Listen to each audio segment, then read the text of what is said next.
Hello, my name's Amadou Kamara. I'm in my 4th year of the OGTAP Apprenticeship scheme. I'm currently on the Bruce platform, which is 211 miles northeast from Aberdeen. From the minute I wake up, I'll get ready for shift, get a shower, brush my teeth, all that stuff, go for breakfast, and then it's down for the morning meeting. The morning meeting, which is all the maintenance team and the maintenance supervisor, and he'll go through it's like a safety meeting. He's telling you what's happened on the night shift, or tell you the production we're at, the main work scopes that are on, give you a priority list of what needs to be done. After that, he'll go around each individual department, instrumentation, electric, mechanical. He'll give you your jobs for the day. After that, the meeting ends and you'll get with the rest of your team, and through there you'll assign who's doing what, and you'll get all the permits to work sorted out, and you'll just crack on from there, really. I'm Connor Snedden. I'm an instrument improver for Wood Group up on Golden Eagle. In the morning I'll have my breakfast about 6 o'clock. We'll have a tea break about 9. We'll have a lunchtime which is over 2 hours, so you split it. So it's half 11 or half 12 for an hour. And then you have another tea break at 3 o'clock, and then you'll have your end of shift and dinner about 6:30. It's a long shift, being 12 hours, but you're always busy, so it doesn't really drag. You can tell it's a long shift, but you're not constantly clock watching because you've always got things to do. Every shift you're learning new things, you're learning new bits of kit, how things work, and so it's not all of a sudden just you know it all. For me, the best thing is the continuous improvement, seeing that you are getting better every time you go back, and people are noticing it and saying, oh, well done, and they're letting you go and start to get more responsibility, which always feels good, because it does make you feel like you're less of an apprentice and more part of the team. When I first arrived on the Golden Eagle, we were given our tour through the accommodation, which was a lot nicer than I expected. You've got all your facilities, pool tables, cinema. It's very nice here. The accommodation's not bad at all. You're only in there to sleep really after shift, and they'll try and put it so that you share with someone who's on the opposite shift to you. So when I'm on days, they'll try and put me in with someone who's on night so that you get the room to yourself, but that's not always possible depending on how many people are on. But obviously the person you're sharing with, they're in the same boat as you, so everyone's really courteous to each other, no one leaves a mess. Just showing you respect for the person you're sharing the room with, because you're both working long hours, you both want to get a good sleep at the end of the day. It's not bad at all. You get your bed made for you by stewards, your room gets hoovered, the ensuite bathroom gets cleaned out as well, so it's not bad at all, it's nice and clean. This is my cabin here, 420.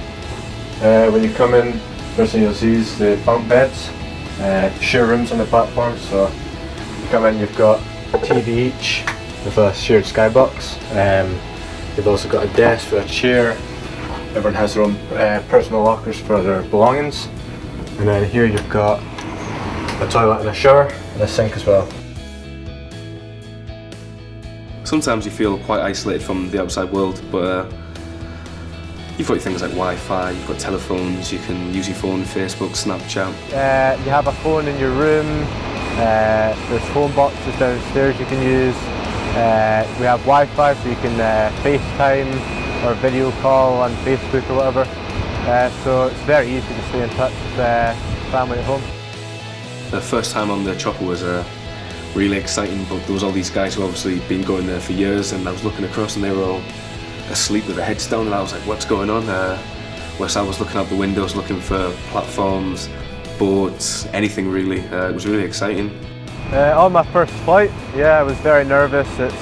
Luckily for us it's only about 30 minutes, so a quick short flight, and I remember looking out in the window, looking at the Golden Eagle for the first time, a bit in shock. You've never seen it, so it was a nerve-wracking but also exciting time. Not all oil and gas jobs are offshore. I work at the shell and gas plant for Aker Solutions. We do the maintenance for Total. There's a few different roles that Aker Solutions does at the gas plant. They have mechanical, instrument and electrical. A typical day at shell and gas plant for an apprentice, we get up and get a bus from the hotel we stay in. We turn up, we have a morning meeting first thing, and that's just for various jobs that's going on throughout the day, and then we go and take out the permit for the job, get the tools, go out on site, make sure everything's okay, and do the job safely, and then tidy up and complete the job. And I work a 2 on 3 off rota. It's 2 weeks of 12-hour days, and then I get 3 weeks off. My name's Robin, I'm 18 years old, I'm from South Shields and I'm a process operator. My first day at college was nerve-wracking, especially with us being so far away from people that I knew. So I had to kind of try and fit in quickly and make friends quickly, which I'm not too bad at doing because I talk quite a lot. So I kind of sat in the corner of the classroom, and then everyone came into the class and people kind of sat around us and started talking to us, and it was nice. It was quite an inviting atmosphere. I was expecting it to be terrifying with there being more boys than girls, but it wasn't at all. It was a nice environment, it was welcoming. The lecturers are lovely, they make you feel like quite comfortable, but we did just dive straight into work, which I quite like. The accommodation that we live in is Hillhead campus for Aberdeen University.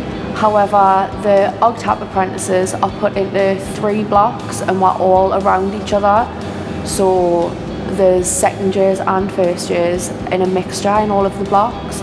And it makes it quite easier for the first years because the second years are quite willing to help you with any lessons that you're stuck with or anything like that, and they help you with your revision.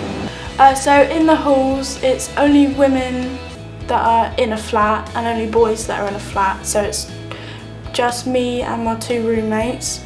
In my flat there's 5 bedrooms. The lounge comes with a fridge and a sofa, and we have a cleaner come in once a week, which is definitely helpful because there's little things that you forget about that you don't really realise that you need to bleach your toilet or whatever. So basically we live at Hillhead accommodation, which is shared by the uni students, and I share a flat with 4 other colleagues, 2 of which are mechanical as well, so you're always in a flat with someone who will be probably in your class, which makes it easier if you've got, say, something you need to catch up on. But apart from that, the accommodation's got really good facilities. We can go down and there's a music room for practicing music if you play an instrument. There's a library for some quiet time, and the eating facility's big and spacious, and the food's good too. I'm at college in Aberdeen 3 days a week. That's where I study maths, English, chemistry and physics. A few other subjects as well that gets put round on a rotation. And then the other 2 days, and Thursday, Friday, I'm at Clinterty, which is about 10 miles outside Aberdeen. And here, this is where I do hands-on mechanical discipline. It's a side to life that not many people get to see.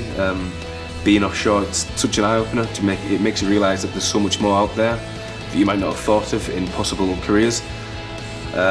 From, say, instrumentation, you could specialise in a certain part of it, and that could take you places, it can take you around the world. Oil and gas is all around the globe, it's not just the North Sea. And especially with schemes like OPITO, OGTAP, ECITB, it's an amazing way to get qualified because you'll get paid while you learn, you get qualifications paid for you, and you'll get that experience which employers look for when they're employing people to work offshore. So absolutely, I've not got one single regret about joining it.